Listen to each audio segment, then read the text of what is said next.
नमस्कार, आप देख रहे हैं एबीसी न्यूज और मैं हूं कनु सारदा। आज हम बात करने वाले हैं बैंक डिपॉजिट इंश्योरेंस की सीमा बढ़ने को लेकर।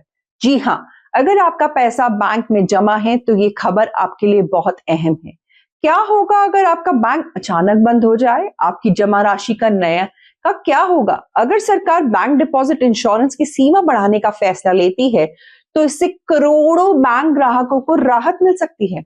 अभी तक बैंक डूबने की स्थिति में ग्राहकों को 5 लाख रुपए तक की सुरक्षा मिलती थी, लेकिन अब इसे और बढ़ाने की तैयारी हो रही है। ये ऐलान ऐसे समय में आया है जब भारतीय रिजर्व बैंक ने मुंबई स्थित न्यू इंडिया कोऑपरेटिव बैंक पर कड़े प्रतिबंध लगाए हैं। इसके संकेत वित्त मंत्रालय के वित्तीय सेवा विभाग के सचिव एम नागराजू ने दिया है। उन्होंने वित्त मंत्री निर्मला सीतारमण की मौजूदगी में कहा कि डिपॉजिट इंश्योरेंस की सीमा बढ़ाने का मुद्दा सरकार के पास विचाराधीन है और जैसे ही मंजूरी मिलेगी इसे लागू कर दिया जाएगा। भारतीय रिजर्व बैंक यानी कि आरबीआई ने हाल ही में मुंबई स्थित न्यू इंडिया कोऑपरेटिव बैंक पर कड़े प्रतिबंध लगाए हैं। बैंक के खराब मैनेजमेंट के चलते इसके निदेशक मंडल को 12 महीनों के लिए बर्खास्त कर दिया गया है और कई वित्तीय प्रतिबंध लगाए गए हैं। इस फैसले के बाद से ही बैंक ग्राहकों में चिंता बढ़ गई है और सरकार भी ये समझ रही है कि डिपॉजिट इंश्योरेंस को लेकर ठोस कदम उठाने का यही सही समय है। बैंक डिपॉजिट इंश्योरेंस यानी कि अगर किसी बैंक का दिवाला निकल जाए तो आपकी जमा राशि कितनी सुरक्षित रहेगी, इसे लेकर भारत में पहले भी कई बार बदलाव हो चुके हैं। साल 2020 तक ये सीमा 1 लाख रुपए तक की थी, लेकिन पीएमसी बैंक घोटाले के बाद सरकार ने इसे बढ़ाकर 5 लाख रुपए तक कर दिया था। अब इसे फिर से बढ़ाने की तैयारी चल रही है। लेकिन सबसे बड़ा सवाल यह है कि डिपॉजिट इंश्योरेंस काम कैसे करता है।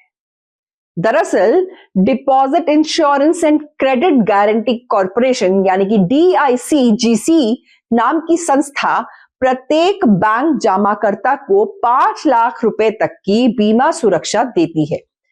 ये कवर मूलधन और ब्याज दोनों पर लागू होता है। इसका मतलब है कि अगर किसी बैंक में आपकी फिक्स डिपॉजिट यानी कि FD, सेविंग अकाउंट्स या अन्य किसी खाते में जमा राशि 5 लाख रुपए तक है तो वह पूरी तरह सुरक्षित है, चाहे बैंक किसी भी कारण से दिवालिया क्यों ना हो जाए। DICGC इस सुरक्षा के बदले बैंकों से बीमा प्रीमियम वसूलता है और इसी राशि का इस्तेमाल बैंक डूबने की स्थिति में ग्राहकों को मुआवजा देने के लिए किया जाता है। अब सवाल यह उठता है कि सरकार इस सीमा को कितने तक बढ़ा सकती है। फिलहाल कोई आधिकारिक घोषणा तो नहीं हुई है, लेकिन यह संभावना जताई जा रही है कि डिपॉजिट इंश्योरेंस लिमिट 10 लाख रुपए तक या उससे भी अधिक तक हो सकती है। अभी इस बात की कोई ऑफिशियल अनाउंसमेंट नहीं हुई है। आरबीआई के deputy governor M Rajeshwar Rao ने हाल ही में यह कहा था कि डिपॉजिट इंश्योरेंस की सीमा को समय समय पर बढ़ाना जरूरी है।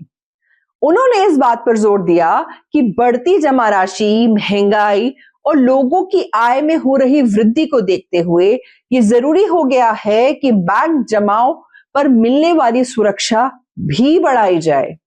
इसीलिए सरकार इस बात में बहुत कीन है कि वो उसको अमाउंट को बढ़ाए। हालांकि सरकार के इस फैसले को लेकर अब तक कोई औपचारिक घोषणा नहीं हुई है, लेकिन ये तय है कि इस पर गंभीरता से विचार किया जा रहा है। इस बीच कोऑपरेटिव बैंकों को लेकर भी लोगों के मन में सवाल उठ रहे हैं। मुंबई स्थित न्यू इंडिया कोऑपरेटिव बैंक घोटाले के बाद ग्राहकों को कॉर्पोरेट बैंकिंग की सुरक्षा पर संदेह हो रहा है। इस पर आर्थिक मामलों के जानकारों का यह कहना है कि सिर्फ एक बैंक में घोटाले से पूरे कोऑपरेटिव बैंकिंग सेक्टर पर शक करना गलत होगा। उन्होंने ये भी कहा कि कोऑपरेटिव बैंक आरबीआई की सख्त निगरानी में काम कर रहे हैं।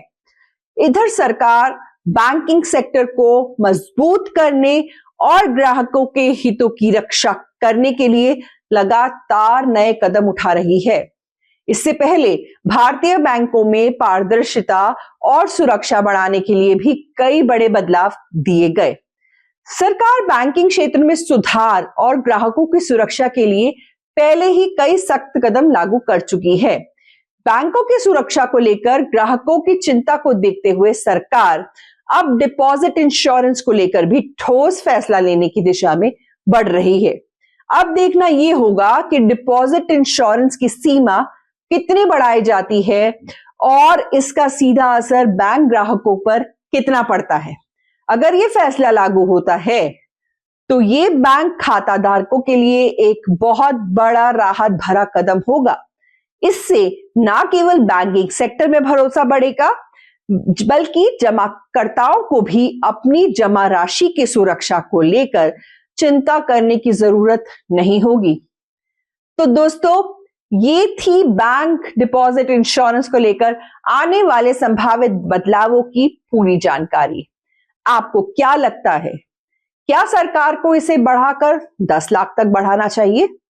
नीचे कमेंट में अपनी राय जरूर दें। अगर आपको ये वीडियो पसंद आया हो तो लाइक करें, शेयर करें और हमारे चैनल को सब्सक्राइब करें ताकि आप आगे भी ऐसे ही महत्वपूर्ण जानकारी से जुड़े रहें। धन्यवाद। ABC हिंदी न्यूज, आज ही जुड़िए हर खबर के साथ